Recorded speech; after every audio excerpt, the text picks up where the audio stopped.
नमस्कार दोस्तों। अभी हाल ही में सेंट्रल गवर्नमेंट के द्वारा 131वें नंबर का संविधान संशोधन विधेयक है, वो अभी हाल ही में प्रस्तावित किया है। और इस संविधान संशोधन विधेयक को अब आने वाले शीतकालीन सत्र के अंदर लोकसभा में पेश किया जाएगा।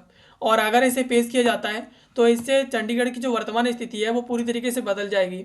चाहे वो लीगल स्थिति हो, चाहे वो एडमिनिस्ट्रेटिव स्थिति हो, चाहे वो पॉलिटिकल स्थिति हो, चंडीगढ़ की स्थिति पूरी तरीके से बदल जाएगी।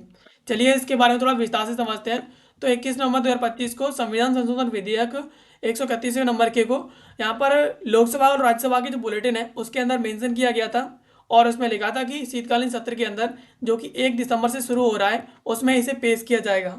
और इस बिल को लाने का जो मेन पर्पज था वो यूनियन टेरिटरी चंडीगढ़ को अनुच्छेद 240 के अंदर लाना था, यानी इसे अनुच्छेद 240 के अंदर कंसीडर करना इसका मुख्य उद्देश्य था। एंड उसके बाद यहाँ पर स्ट्रॉन्ग पॉलिटिकल ऑपोजिशन शुरू हो गया पंजाब के अंदर। तो सेंट्रल होम मिनिस्ट्री के द्वारा यहाँ पर क्लियरिफाई किया गया 24 नवंबर 2025 को कि ये जो प्रपोजल है वो अभी विचाराधीन है और सेंट्रल गवर्नमेंट का ऐसा कोई इंटेंशन नहीं है कि वो इस बिल को आने वाले शीतकालीन सत्र के अंदर जो है इसे पेश करे या इसे इंट्रोड्यूस करे। तो इस प्रकार से इनके द्वारा क्लियरिफाई कर दिया गया। अब 131वें नंबर के इस संशोधन को लाने का क्या उद्देश्य था, तो इसका लाने का जो मुख्य उद्देश्य है वो यूनियन टेरिटरी चंडीगढ़ को 240 के अंदर यानी अनुच्छेद 240 के अंदर लाना इसका एक मुख्य उद्देश्य है। एंड इसके अलावा चंडीगढ़ की जो वर्तमान स्थिति है वो एक यूनियन टेरिटरी की है और अभी चंडीगढ़ के पास अभी कोई जो है लेजिस्लेटिव असेंबली नहीं है। और इसके अलावा प्रेसिडेंट को भी इसके लिए डायरेक्ट रूल्स बनाने का कोई अथॉरिटी नहीं है, यानी प्रेसिडेंट को भी इसके लिए कानून बनाने का कोई अधिकार नहीं है और ना ही इसके पास कोई विधानसभा है। तो इस प्रकार से ये पूरी तरीके से खाली है। एंड यहाँ पर अगर ये संशोधन आता है तो इस संशोधन के आने से एक रास्ता बन जाएगा यहाँ के लिए एक अलग गवर्नर बनाने में। और गवर्नर बन जाएगा तो उसके बाद यहाँ पर चंडीगढ़ की जो स्थिति है वो चंडीगढ़ खुद ही मेंशन करेगा। वहाँ का जो गवर्नर होगा वो अपने हिसाब से कानून बना करके चंडीगढ़ की ज़रूरतों के हिसाब से कानून बना करके वहाँ पर रूल करेगा।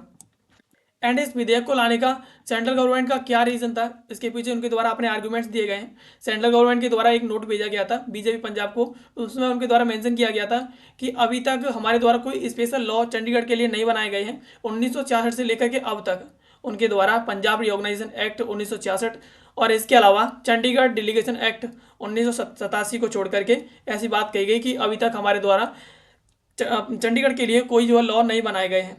और यहाँ पर चंडीगढ़ है वो यहाँ पर अभी अनुच्छेद 240 से बाहर है और ये बहुत ही ज़्यादा डिफिकल्ट है कि जो इनरिलेवेंट लॉज हैं और जो पुराने कानून हैं उन्हें यहाँ पर संशोधन करना बहुत ही ज़्यादा कठिन हो गया है।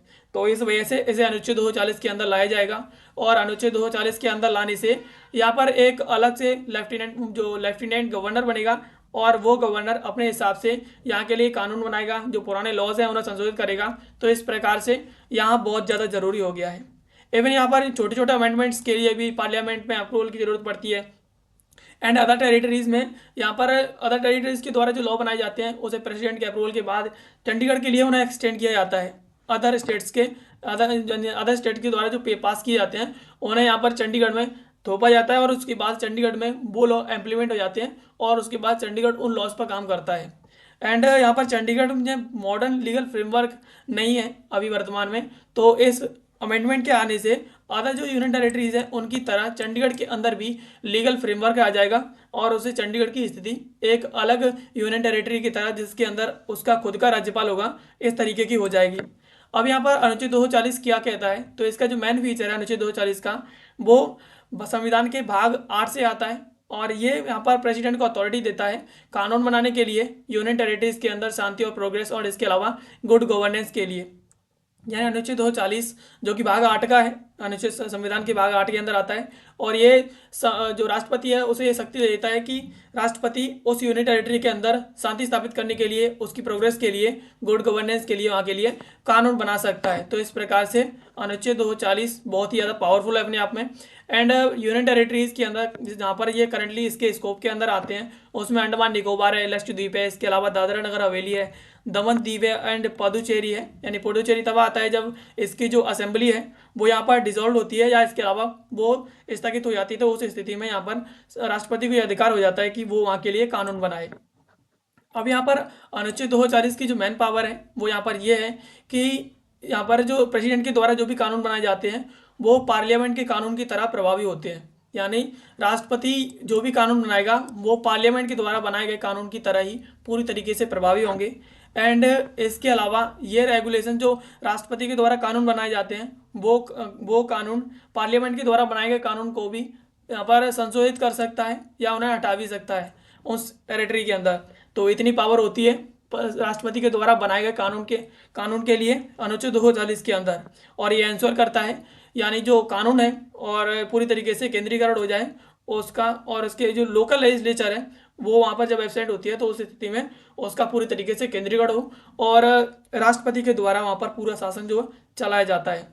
एंड इसके अलावा करेंट एडमिनिस्ट्रेटिव स्टेटस की बात करें यानी चंडीगढ़ की वर्तमान स्थिति क्या है, वहाँ पर क्या चल रहा है, तो एग्जिस्टिंग अरेंजमेंट है वो चंडीगढ़ एक यूनियन टेरिटरी है और फंक्शन की जाती है। यानी अभी इसका जो काम है वो सिर्फ और सिर्फ पंजाब और हरियाणा के एक कैपिटल के तौर पर ये काम कर रही है।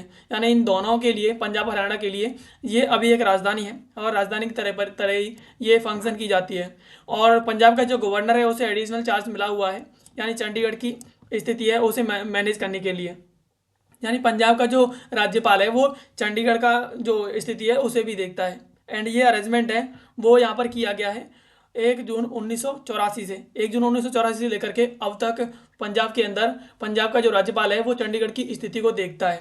और इससे पहले चंडीगढ़ के अंदर एक इंडिपेंडेंट कमिश्नर हुआ करता था जो चंडीगढ़ के लिए खुद ही लॉ बनाता था चंडीगढ़ की स्थिति के अनुसार और उसे मैनेज करता था। लेकिन 1 जून 1984 के बाद चंडीगढ़ के अंदर पंजाब का जो गवर्नर है वो एडिशनल चार्ज के तौर पर चंडीगढ़ की स्थिति को देखता है। अब इसकी हिस्टोरिकल स्थिति की बात करें तो चंडीगढ़ की स्थापना 1952 के अंदर की गई थी। And under the Punjab reorganisation act 1966 ये डिवाइड किया गया था 1 नवंबर 1966 को। पंजाब, हरियाणा एंड हिमाचल प्रदेश यहाँ पर एग्जिस्टेंस में आए थे यानी इन तीनों राज्यों की स्थिति तब सामने आई थी। एंड इसके अलावा Chandigarh was made union territory and declare temporary capital both of the states. यानी उसके बाद चंडीगढ़ को एक यूनियन टेरिटरी बना दिया गया था और उसके बाद इन दोनों राज्यों की इसे राजधानी के तौर पर डिक्लेयर कर दिया गया था कि ये दोनों की एक अस्थायी राजधानी है और अस्थायी राजधानी के तौर पर ये अब फंक्शन की जाएगी। अब इस विधेयक के आ जाने से चंडीगढ़ की स्थिति पर क्या प्रभाव पड़ेगा, तो यहाँ पर सबसे पहले इसका जो प्रशासनिक ढांचा है वो बदलेगा। गवर्नर और पंजाब है वो यहाँ पर लंबे समय तक के लिए पूरी तरीके से चंडीगढ़ का चार्ज नहीं देख पाएंगे, वो वहाँ का प्रशासनिक स्थिति को मैनेज नहीं कर पाएंगे। एंड यहाँ पर एक अलग से इंडिपेंडेंट लेफ्टिनेंट बनेगा चंडीगढ़ के लिए जो यहाँ पर अपॉइंट किया जाएगा अदर टेरिटरीज जैसे कि दिल्ली और अदर जो टेरिटरीज हैं उनकी तरह। यानी पूरी तरीके से अलग चंडीगढ़ के लिए एक अलग लेफ्टिनेंट गवर्नर बनेगा जो चंडीगढ़ की स्थिति को देखेगा। एंड यहाँ पर प्रेसिडेंट को डायरेक्ट अथॉरिटी मिल जाएगी रूल्स एंड रेगुलेशन बनाने के लिए चंडीगढ़ के अंदर। यानी प्रेसिडेंट यहाँ पर फिर इस 240 के अंदर जब ये टेरिटरी आ जाएगी तो उसके बाद चंडीगढ़ के अंदर राष्ट्रपति को ये अधिकार होगी राष्ट्रपति इसके लिए अलग से रूल्स एंड रेगुलेशन बना सके उसकी स्थिति के अकॉर्डिंग। अब यहाँ पर लीगल इम्पैक्ट की बात करें तो पार्लियामेंट्री एक्ट है वो यहाँ पर एप्लीकेबल होगा चंडीगढ़ के अंदर। एंड इसके अलावा amendment merely by the making regulation by passing by the parliament. यानी यहाँ पर जो भी रूल्स एंड रेगुलेशन पार्लियामेंट के द्वारा चंडीगढ़ के लिए बनाए गए हैं उनमें संशोधन भी किया जा सकता है, उन्हें हटाया भी जा सकता है और ये अधिकार हो जाएगा राष्ट्रपति को। इवन पंजाब रीऑर्गेनाइजेशन एक्ट है वो भी इसके अंदर आ जाता है और उसके बाद अगर जरूरी होता है तो पंजाब रीऑर्गेनाइजेशन एक्ट के अंदर भी यहाँ पर संशोधन किया जा सकता है, उसके लिए भी एक रास्ता बन जाता है। एंड पंजाब के द्वारा जो क्लेम किए जा रहे हैं कि पंजाब पर ये प्रभाव पड़ेगा, तो पंजाब की पॉलिटिकल पार्टीज़ के द्वारा बताया जा रहा है कि पंजाब की जो एडमिनिस्ट्रेटिव एंड पॉलिटिकल कंट्रोल है वो चंडीगढ़ के ऊपर है और इससे वो पूरी तरीके से हट जाएगा। एंड जो परमानेंटली एंड हो जाएगा पंजाब की डिमांड का कि पंजाब चाहता है कि चंडीगढ़ को पंजाब के अंदर लाया जाए। तो पंजाब के द्वारा एक डिमांड रखी गई थी जिसमें पंजाब चाहता था कि चंडीगढ़ को पंजाब के अंदर ऐड कर दिया जाए। तो ये डिमांड पूरी तरीके से यहाँ पर एंड हो जाएगी कि अलग से चंडीगढ़ एक यूनियन टेरिटरी बन जाने के बाद पंजाब की ये डिमांड परमानेंटली ख़त्म हो जाएगी।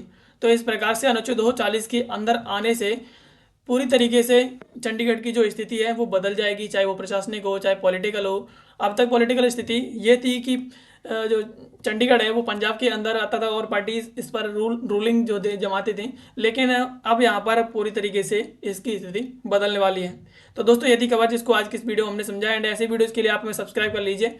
मिलते हैं किसी अगले वीडियो में किसी नए और महत्वपूर्ण टॉपिक के साथ, तब तक के लिए आप सभी का बहुत बहुत धन्यवाद।